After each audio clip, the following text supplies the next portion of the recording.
I found out about my husband's second family on a Tuesday morning, and by Wednesday, I was standing in front of their house, staring at my husband kissing another woman on the porch while his other children, ran around the front yard calling him Daddy. But let's go back to Tuesday. That morning, I was doing what I always did, sorting through the mail at the kitchen table while my coffee cooled beside me. Bills, advertisements, a letter from the bank, and then, tucked in between a magazine and a utilities notice, was a crisp white envelope addressed to my husband. Nothing about it stood out at first, until I saw the return address. A woman's name, a different state. Now, I'm not the kind of woman who snoops. At least, I wasn't. 50 years of marriage does something to a person. It dulls the sharp edges of curiosity, replaces suspicion with trust. But something about that envelope, something primal in me, told me to open it, and so I did. Robert, my love, I hate that you had to leave so soon. The kids already miss you. Lucas wouldn't stop crying when you drove away, and little Anna keeps asking when Daddy is coming home. I keep telling them soon, but you know how impatient they are. But I miss you too. Every night feels empty without you beside me. I keep reaching for you in my sleep. Come back to us when you can. Forever yours, Teresa. I don't remember dropping the letter, but I must have, because the next thing I knew, I was on my knees gasping for air. Teresa.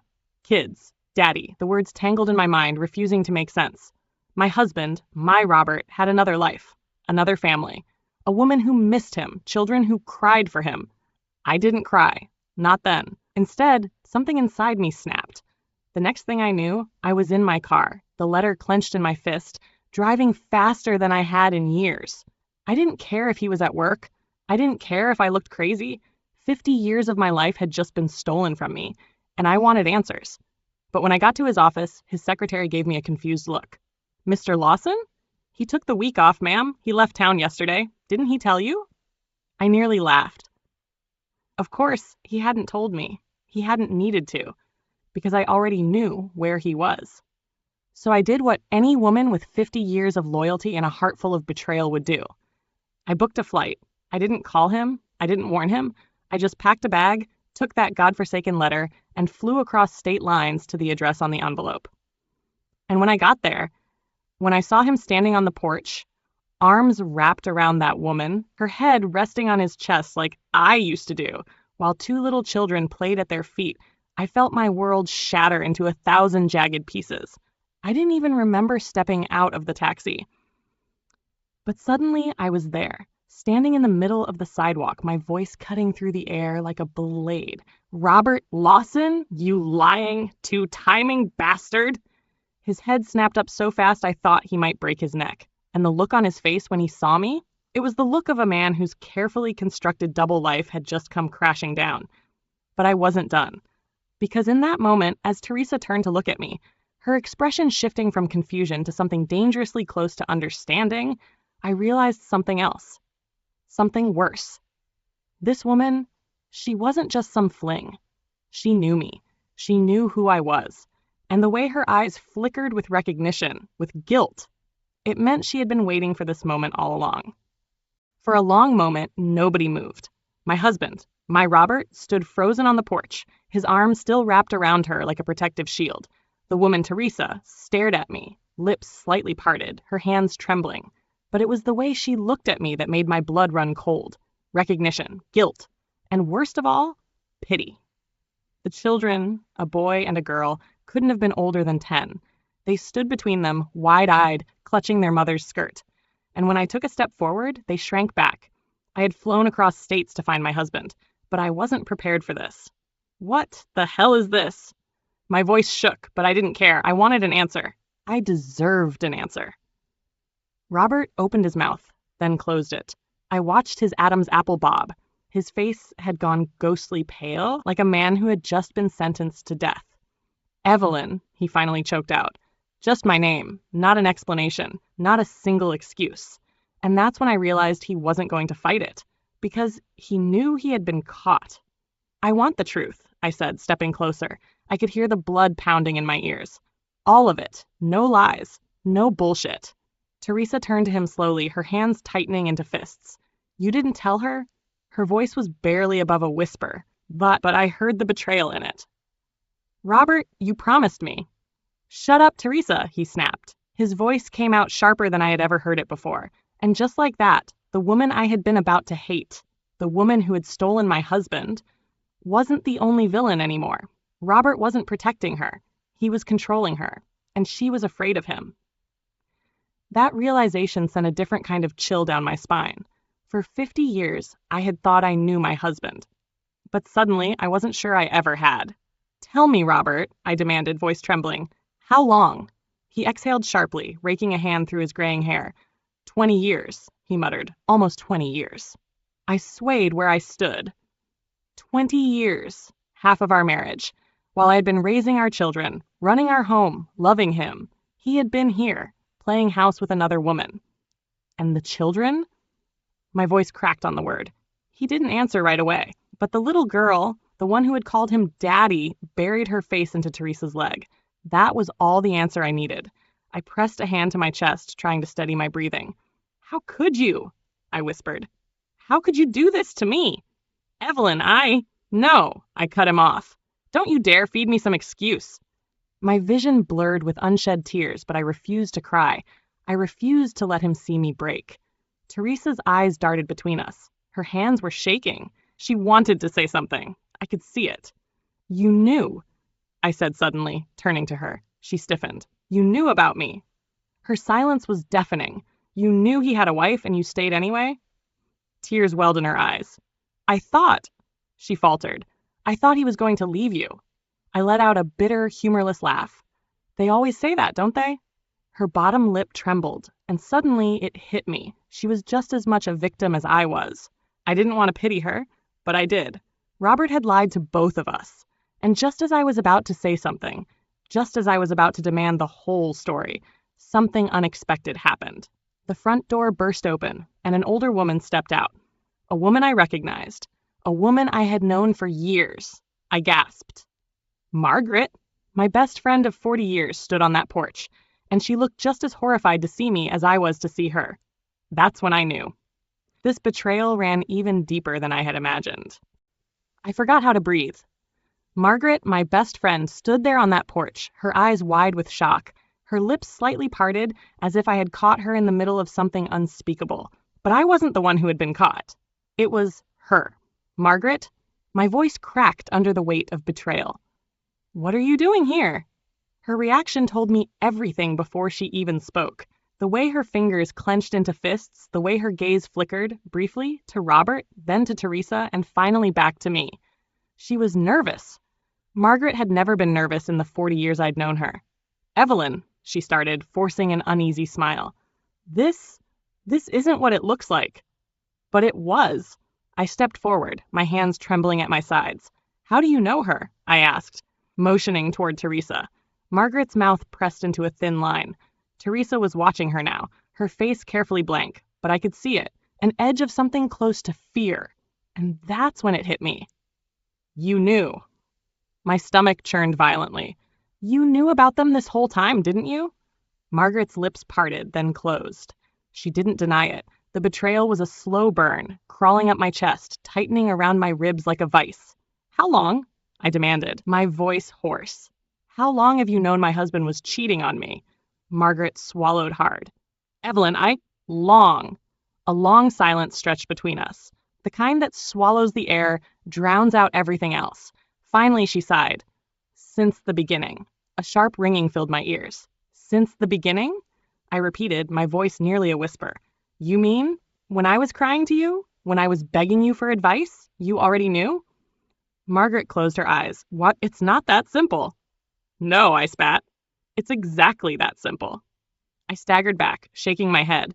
My knees felt weak, my entire body trembling as I looked at this woman, this friend who had sat across from me at my kitchen table, listening to my pain with sympathetic nods and empty reassurances, all while knowing the truth.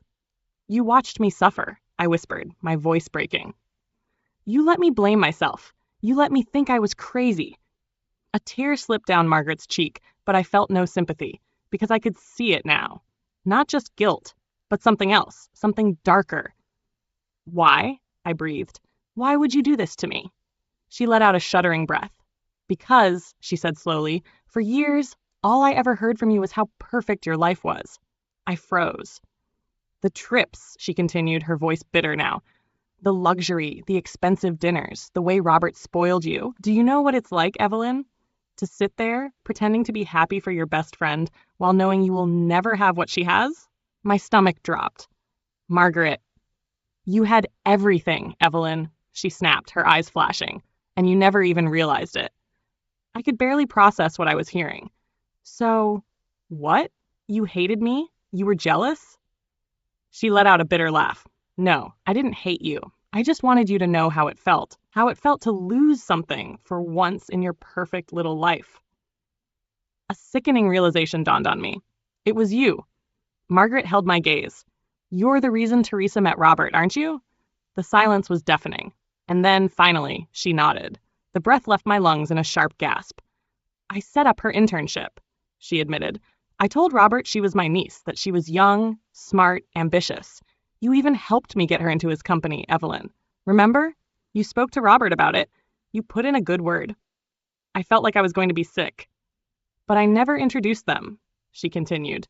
That was all Teresa. I only made the introduction possible. The rest happened naturally. Naturally. Like poison spreading through my marriage. So all those years, I whispered, while I was confiding in you, crying to you, you were sitting there, knowing you helped make it happen? Margaret lifted her chin. It wasn't supposed to go this far. I let out a choked laugh. Oh, how far was it supposed to go? She exhaled, rubbing her temples. Robert was supposed to have a fling, something small, something that would make you less proud, less superior. I just wanted you to understand what it's like to have rainy days. I stared at her, stunned beyond words. She had wanted me to suffer, to hurt. Not because I had wronged her, but because I had been happy, and she hadn't been. But then, Margaret continued, casting a wary glance at Teresa, she got pregnant, and everything changed. The world blurred around me. Pregnant? I repeated, voice barely above a whisper. Teresa was pale, her hands trembling at her sides. Margaret sighed. She lost the baby. But by then, Robert had already built a life with her. He wasn't going to walk away. I swayed where I stood. All those years, all those lies. And the worst part? Margaret wasn't sorry. You ruined my marriage, I whispered. You destroyed everything. Margaret met my gaze, and for the first time I saw it, the satisfaction buried beneath the surface. I evened the playing field, she said simply. I clenched my jaw, turning to Robert. And you, I spat. Did you ever love me? Or was I just the first fool before your real family came along? His expression was unreadable. I loved you, he said. But love changes. A cold chill ran through me. I turned back to Margaret, my lips curling into something close to disgust. I hope it was worth it, I said, voice shaking. I hope watching me fall apart brought you all the happiness you were missing. Margaret held my gaze for a long moment, and then she smiled. That smug, satisfied curve of her lips sent a violent shudder through me. She wasn't sorry. She had no regrets. She had won. For the first time in my life, I felt true, unfiltered hatred. I hope it was worth it, I repeated, my voice sharp as a blade. Margaret tilted her head, her expression unreadable. It was, she said simply. And that was it. No remorse, no guilt, no attempt to justify what she had done. She had orchestrated the destruction of my marriage just to watch me crumble. She had guided her niece into Robert's life, watched as my husband built a second family, and she had sat across from me for years, sipping tea and nodding along as I poured my heart out, knowing damn well she was the reason for my misery. My chest ached. My breath came in short, uneven bursts.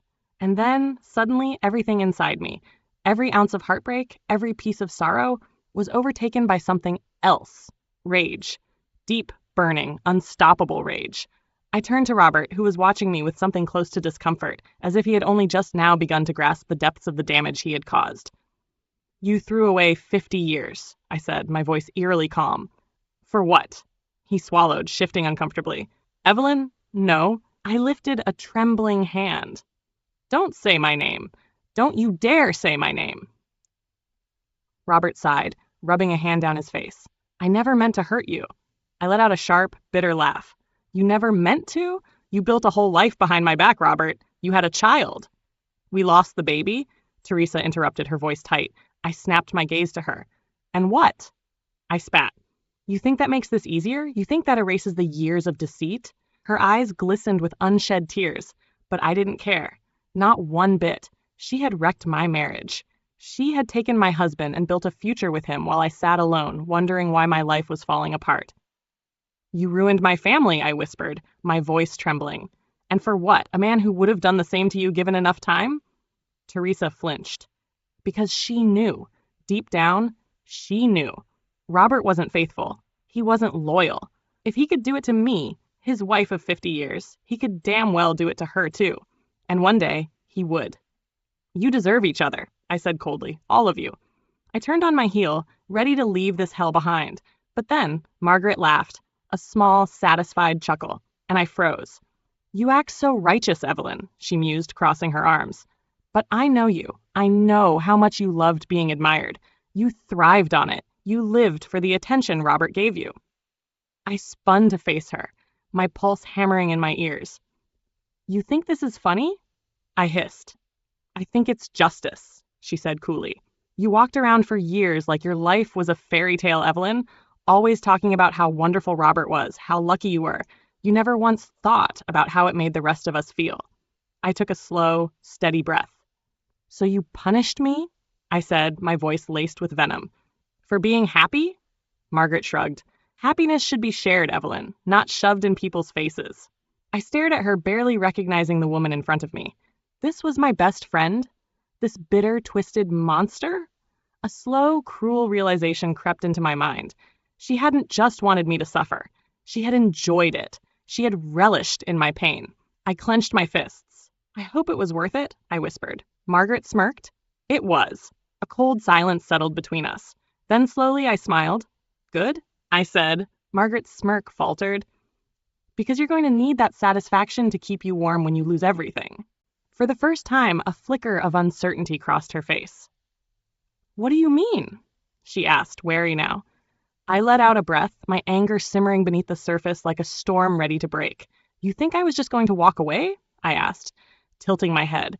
You think I was going to let you destroy my life and get away with it? Margaret stiffened.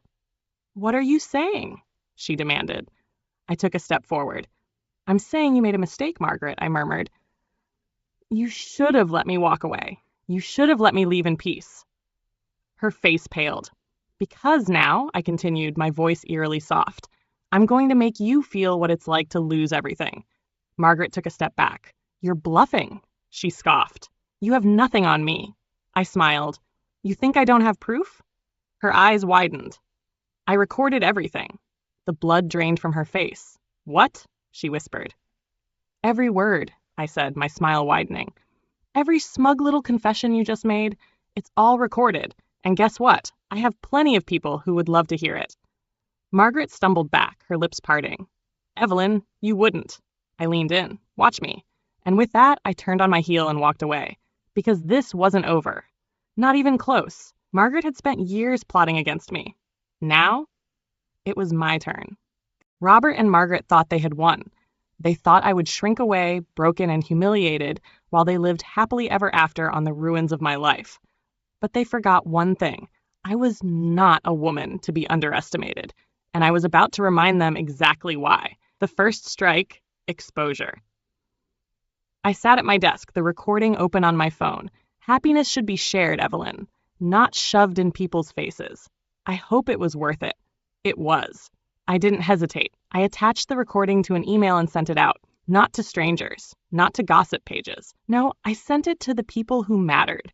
Our closest friends, Robert's business associates, the very social circles that Margaret and Robert had worked so hard to maintain. Then I sat back and I waited. It didn't take long for the fire to spread. By the next morning, my phone was blowing up. Evelyn, is this real? Oh my God, how could they do this to you? Margaret, your best friend? But I didn't respond. I didn't have to. The world was already turning against them. At first, Robert tried to do damage control. But the problem with being a man who thrived on business connections was that those connections relied on trust. And now, no one trusted him. Word got out. The whispers turned into full-blown conversations. His most valuable partners started pulling out of deals, afraid of the bad press. Clients stopped returning his calls. Investors withdrew their support. One by one, the pillars holding up his empire crumbled. And soon, Robert was no longer the man with the golden touch. He was poison, and the business world wanted nothing to do with him. I filed for divorce under infidelity. Robert didn't even fight it. He couldn't. His reputation was already in shambles. His business was hanging on by a thread, and he knew that dragging this to court would only make things worse. By the time the papers were signed, I walked away with half of everything he was worth, and then some. It was poetic justice. He had traded me in for a younger woman, thinking he was securing his future. Instead, he had lost everything. A few days later, Robert heard a knock on his door. He opened it to find his 2 children standing there, a suitcase beside them, and a letter tucked into the hand of his eldest. It was from Teresa. Robert, I can't do this anymore. The bad press, the whispers, the stares. I can't live like this. I won't subject myself to it. But the kids need their father. I will come to visit when I can, but from now on, they are your responsibility. Don't contact me unless it's about them. Robert read the letter twice, his hands shaking. For the first time since he'd chosen to betray me, he was truly alone, and he deserved every second of it. If Robert's destruction was satisfying, Margaret's was delicious. Because while Robert had power and money, Margaret had something even more fragile, her social standing. And once the recording got out, that standing collapsed. She became a pariah. The very people she had spent years trying to impress wanted nothing to do with her. Her name became synonymous with manipulation and betrayal. She couldn't walk into a room without hearing whispers, couldn't go to the store without people giving her dirty looks. She was gossiped about, ridiculed, and eventually shunned. She had spent her entire life trying to be part of the elite. And now she was exiled from it. The first letter arrived a few months later, a simple white envelope with my name on it. I almost didn't open it, but curiosity got the better of me. Inside was a long handwritten letter from Margaret. She begged for my forgiveness. She explained why she had done it. I was bitter, Evelyn. I was jealous. You had the life I always wanted. The trips, the luxury, the adoration. And the worst part? You never even noticed how much I was suffering. You never offered to help me when I struggled after my divorce. You only talked about your own happiness. I hated you for that. But I realize now, it wasn't your fault. It was mine. I ruined everything, and now I have nothing left. People whisper about me when I leave my house. No one wants to associate with me. I can't even go to my favorite coffee shop without feeling like I don't belong anymore. I'm leaving the city. I'm moving somewhere quiet, somewhere small where no one knows me. Maybe there I can start over. I wish you the best, Evelyn. I truly do. And I am so sorry for everything I did to you. I read the letter, and then I burned it. I owed Margaret nothing. She got what she deserved. And as for me, I was finally free.